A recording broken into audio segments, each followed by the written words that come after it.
Those of you that follow Disciple Dojo's Instagram feed, which is at Disciple Dojo, give us a follow if you aren't already, you'll know that I've been translating the book of Ecclesiastes. Now, I've walked through the process that I've been using in a previous video here on the channel. We take a deep dive in that, and I kind of walk you through how I've been doing this. Everything from setting up the actual binder that I print out and handwrite my translation on, to incorporating that into the digital document that I'll have when I'm done that I can use for preaching, teaching, studies. And I just wanted to make a short video. This isn't going to be a deep dive like the other one, but I wanted to make a short video showing you some of the challenge in translating Hebrew poetry. Now, my friend Richard Middleton and I had a great discussion on the different challenges of interpreting Hebrew poetry. And I want to show you an example I found in Ecclesiastes that illustrates why it's almost impossible to capture the nuance of Hebrew poetry in any one English translation. So here on the screen, this is my translation that I've been working on using the method that we talked about in the previous video. I was on chapter 7 today, and chapter 7 starts with these series of proverbs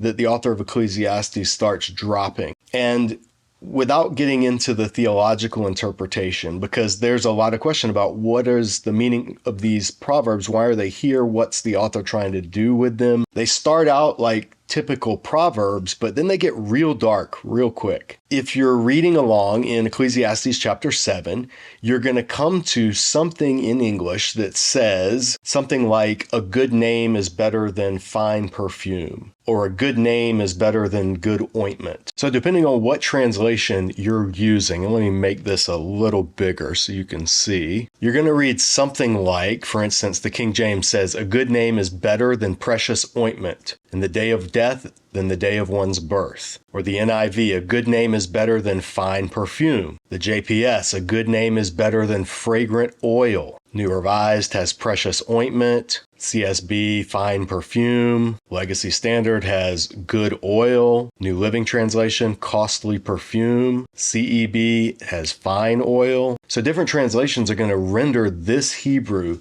in different ways. And so literally what it says in Hebrew, Tov Shem Mishemen Tov. It's just 4 words.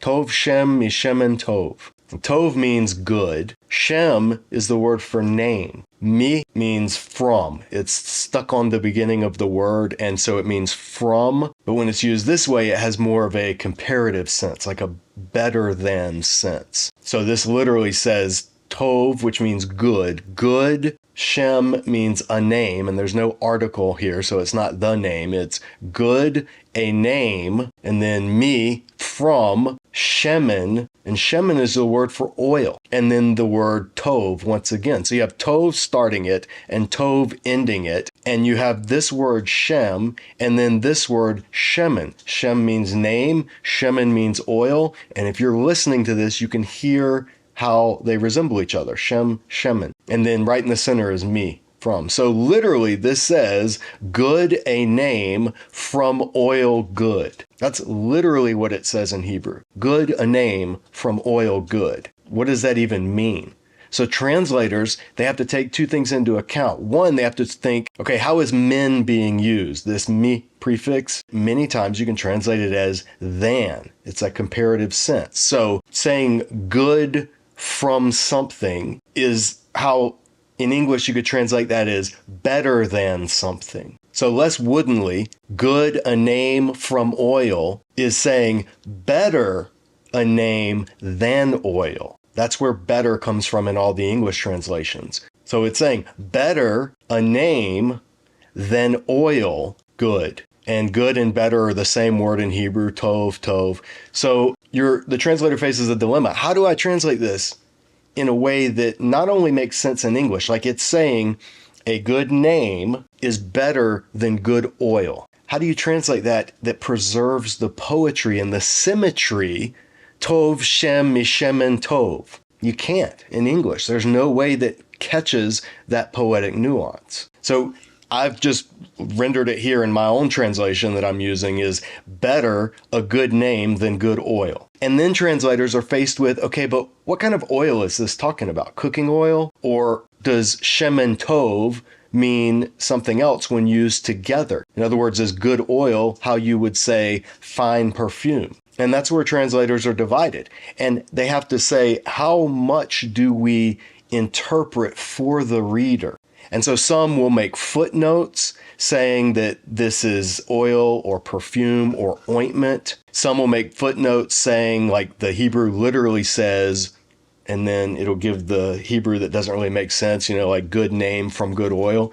And then it'll give a clarifying note. The Net Bible does this a lot in its notes. But however it's translated, they have to put Hebrew poetry into English poetry, and it just doesn't always work. There's not an easy way to do it. So the only solution I know would be to make a translation and then put footnotes that explain what's going on. Personally, when I'm doing my own studying, I want to keep my translation that I'm preparing to teach from, to study from, I want to keep it as woodenly literal as possible because I'm not interested in making a smooth, grammatically correct, syntactically correct English translation. What I want to do as a teacher and as a student of the text myself, I want to see the Hebrew text as cleanly and as clearly as I can. And even in the most woodenly literal translations, it's still impossible to capture all of the nuances all the time. And then when you try to add communicating the poetic sound to Tov, Shem, Mishemen Tov, there's no English equivalent for that. And so the best we can do is something like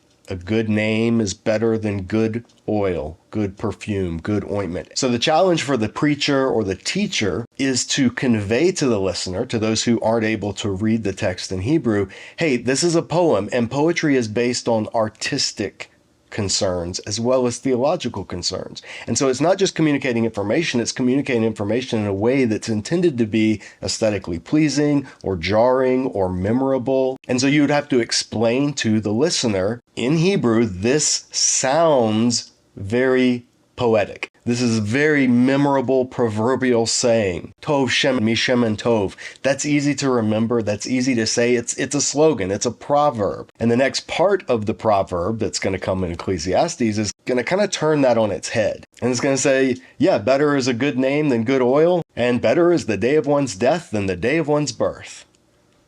Wait, what?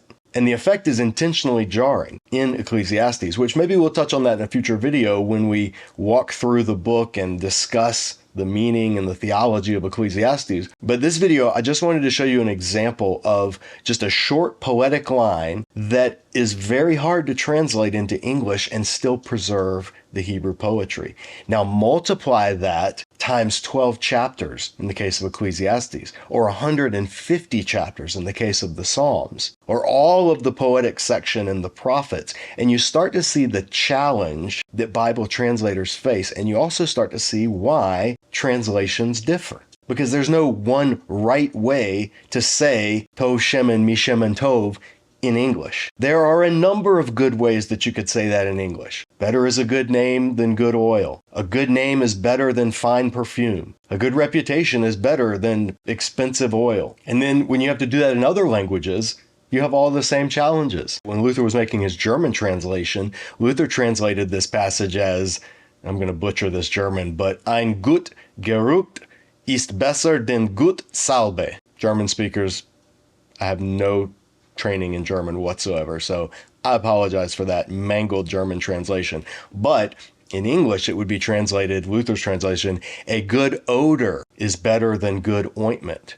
And by odor, he's meaning reputation, one's reputation, which is what in Hebrew the word Shem, name, actually connotes. So in German, there would be a way to play on this idea that the author is using, that how you smell, in other words, your reputation, which in Hebrew is your name, having that be good is better than the best smelling perfume that you could find. So again, just a quick video. I didn't want to do a deep dive because I'm still working through. I've been spending months in the book of Ecclesiastes, and I'm just now scratching the surface. I've finished making my initial gloss. Now I'm going back and kind of putting a translation together that I can then use to really study the book as a whole. But as I'm going, I'm finding some pretty cool stuff, and I may share some more of these as I go. But let Ecclesiastes 7:1 be a good reminder to you that when it comes to Bible translation, there's no perfect translation and there's no best way to render stuff from one language to another. You have to take into account a lot of factors, and you have to decide, how much am I going to explain or interpret to the audience versus how literal am I going to be in just presenting the text? Because a lot of times a literal presentation of the text doesn't make sense of what the original hearers would have heard in the original language. Good, a name from oil good. That's almost meaningless in English. So you could take that a step further, still keeping fairly literal. Better, a good name than good oil. And you could smooth that out even more. Better is a good name than good oil. And then if you aren't sure that your audience is going to understand the value of oil in the ancient world, and they might think motor oil or cooking oil or stuff that's just fairly worthless today because it's so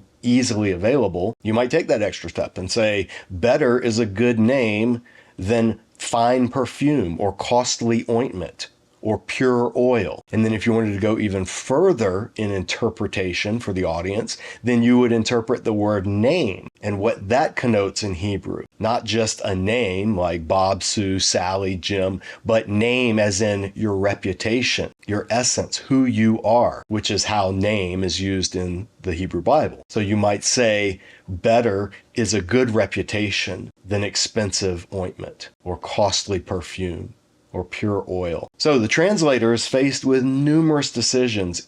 And in this video, we're only looking at 4 words. And if nothing else, I hope this just encourages you when you're studying scripture, don't pick one English translation and just base your study on that. Compare translations. Always, always, always compare translations. That's the next best thing to being able to read it in the original language. So that's all for this quick episode. If you want to take deeper dives into biblical studies, I encourage you, look around here on the channel. Check out the different playlists we have. We have a number of videos that go into all kinds of things involving biblical background, biblical languages, better understanding and interpreting scripture. Literally, we have hundreds of videos, all entirely free for you right there at the tip of your finger. And the only way we're able to do all of this is because of people who support this channel, mainly by subscribing. So do that if you haven't already done it, and by supporting us financially as monthly Disciple Dojo donors. That's the only way that we're able to do any of this. So thank you, those of you who are monthly donors. Incredibly appreciated. That's all for now. Take care, and we'll see you back here next time at Disciple Dojo.